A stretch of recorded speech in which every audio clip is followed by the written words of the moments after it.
Bank of Japan Governor Haruhiko Kuroda may have just pulled off history's biggest tease.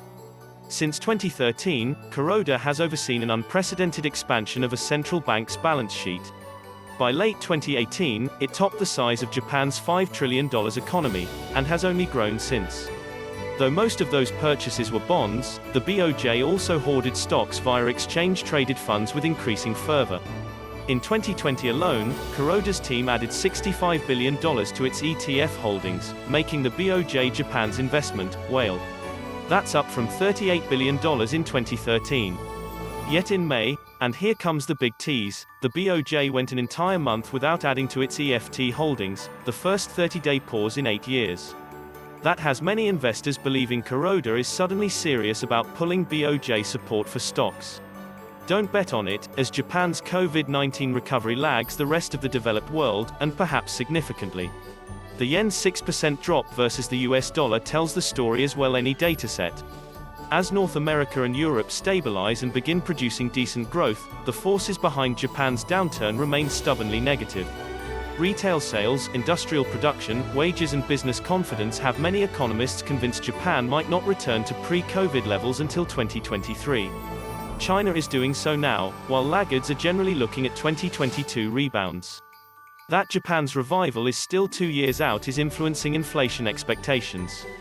As the US and other top economies brace for rising consumer prices, Japan's are heading back toward the red.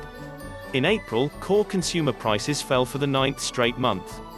The 0.1% year-on-year decline was remarkably out of step with trends virtually everywhere else. It helps explain why the yen is the worst performer among Group of 10 currencies. It explains, too, why the BOJ won't be tapering anytime soon, even if the Federal Reserve does in Washington. It follows, then, that the BOJ's ETF holdings are here to stay, and in ways that offer lessons for peers.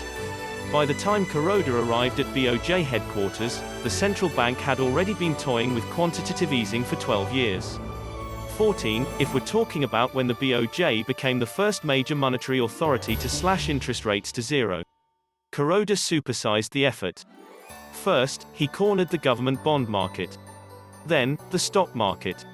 Yet all this support from a state-run institution is warping stock market dynamics. In February, the BOJ's paper gains on ETF holdings hit a record $149 billion. The same week the benchmark Nikkei 225 stock average rose to a 3-decade high. That gain is more than double Myanmar's annual gross domestic product.